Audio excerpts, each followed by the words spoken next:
Funky. Hip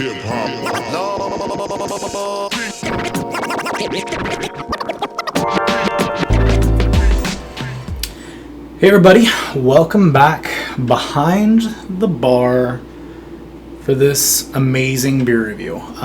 Tonight I am checking out my 100th reviewed beer on the channel.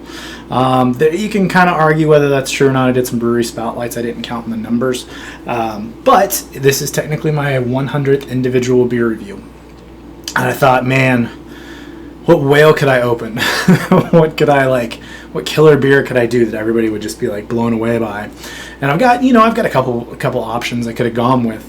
But I was talking to my buddy Joe, my brother in beer, and we were just kind of chatting, and I had kind of an idea. I kind of wanted to just like chat about beer and my experiences with beer and kind of how it's like changed, because I've been doing beer reviews for just over a year now, which is crazy. My very first beer review was Green from Treehouse, which is the GOAT. I actually plan on re-reviewing that beer at some point because I actually hate my review of that beer. But I decided that I just kind of wanted to chat about beer and like my opinions on beer and how they've really changed over the last couple years, or just actually over the last 10 years.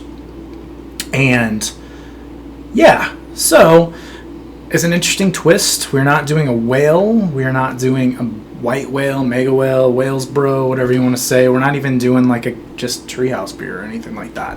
I'm actually going to do the beer that, believe it or not, got me into craft beer. Now, whether you classify it as a craft beer or not, that's kind of up to you. That definition changes a lot, but in my mind, it's not a rice lager. It's not a, straight Pilsner. It's nothing like that. We are, in fact, doing Newcastle. Newcastle Brown Ale, the one and only, imported from England, 4.7% in the best bottles on earth, which are clear. This was the beer that started it all. I used to drink Bud Light, Budweiser, Miller Lite. I've never really liked Coors Light.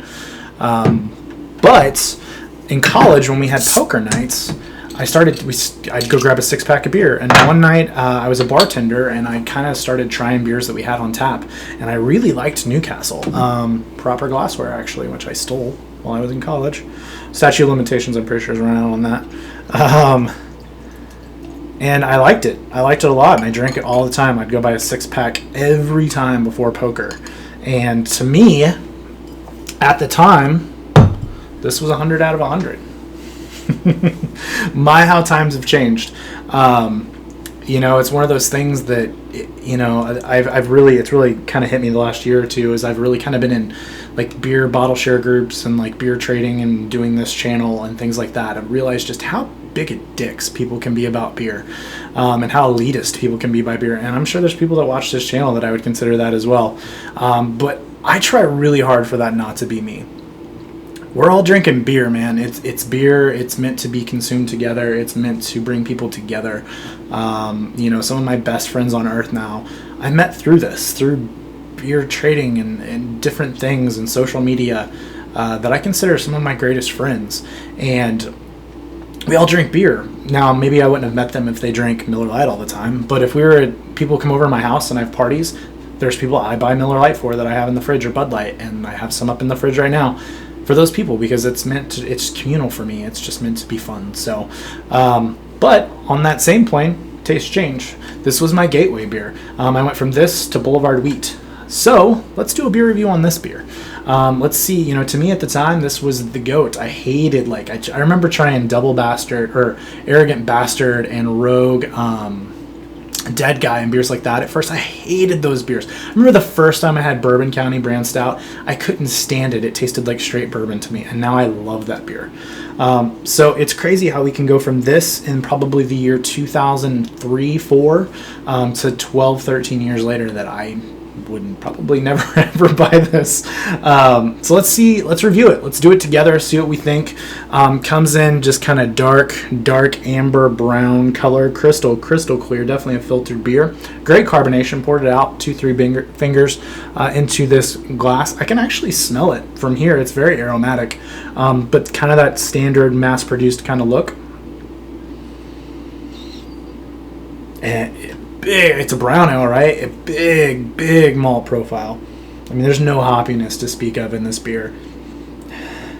It's big caramel. It's big crystal malts. It's big sweetness. It's big, like, you know, that crackery malt. It's just a huge malt bomb, but huge nose on it though. It smells really, really. I mean, it's very full in nose, especially for a beer that, what did I say, is 4.7%. Yeah, it smells great. I mean, for what it's supposed to be, it smells really good. Let's dive in, see what it tastes like. Cheers, guys.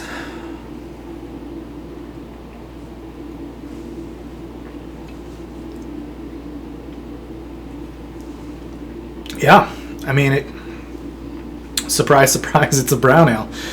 It tastes exactly like I remember. It's got a just really, really big malt sweetness. No hop profile really to speak of. Maybe a tad bit of bitterness probably from the malts at the end of the beer. But just if you're a home brewer, just huge, huge, huge, dark, over-roasted, like 120L, 80L crystal malts. Just that big caramel flavor. Caramel, whatever you want to say. Great carbonation. I mean, it's not a thin beer. I mean, it's a little thicker than like a Bud Light or something like that. And 4.7%, you could crush these beers.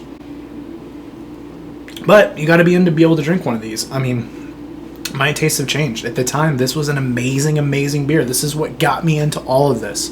I'm sure people in my life, some of them, would probably have rather I never had this beer because I spend so much time doing this stuff and traveling for beer and going to beer releases and doing those things. But it's a passion of mine. It's a hobby, but it is something I'm very passionate about and something I truly enjoy. And the people that you meet. I mean, one of the greatest things, I have a group of people that we all go to Side Project together. And we have kind of a bottle share group around that group of people. And it is an amazing time. We have great times together. And that's what this is all about for me. It's those moments that are the greatest part about beer. It's not about selling beers and making money and being profitable, because there's way too much of that in this hobby. It's insane how many people do this to make money and it just blows my mind. And who wins trades and bullshit like that. It's not what this is about. I hope people like enjoy beer. People are shocked. I got a kind of a mega whale this last week that on secondary goes for about $600, and people are shocked that I'm actually gonna friggin' drink it. I'm gonna drink it. It's crazy. It's crazy. But that's what this is about for me. That's what my channel's about. It's about enjoying beer. Yeah, I do a lot of like beers that a lot of people can't get, but I try and throw stuff in that you can get as well. And I actually try and help people. There are people on my channel that watch my channel that have reached out to me that I've got them those beers that they just really wanted to try. That's what it's about. Yeah. I mean, it's amazing, guys. I mean, beer is amazing to me. Not to everybody. There's again people that don't like beer. That's fine. That's a choice. I'll never hold that against anybody. There's people that don't drink. That's fine too. But for those of us that are into beer, I don't care what it is. So you're never going to see me review a domestic lager on this channel, or Belgian lager, depending on what you think. But yeah, this is what I wanted this beer review to be. So there's not really a lot to describe with this beer. It's very simple. It's you know, if I was going to give it a grade now, it's a really solid brown ale. I mean, it's nothing crazy, but it's not bad by any means. I mean, this is, you know, it's a B- beer. It's not bad. You know, this is going to be an 82, 83 maybe. I don't know, 81. I do drink this from time to time. There are times that I just get a little burned out on the hop bombs and big beers and all that. And sometimes just something like this sounds good. Go to a bar and I'm like, you know, I haven't had Newcastle forever. When I was overseas, and my buddy Boyce and I were in London, I had Newcastle. Even though it's not a big thing, is big there. They have other beers a little bigger. I was like, oh, Newcastle, I will take it. That sounds awesome. So there are just times in life that a Newcastle is going to do just fine. And tonight was one of those nights. So, yeah, no, I appreciate you guys watching the channel. I mean, 100 beer reviews is kind of a big deal for me. I didn't think I'd get this far. I didn't think that I would do this like this. I didn't think my channel would ever have more than 100 subscribers, if 50.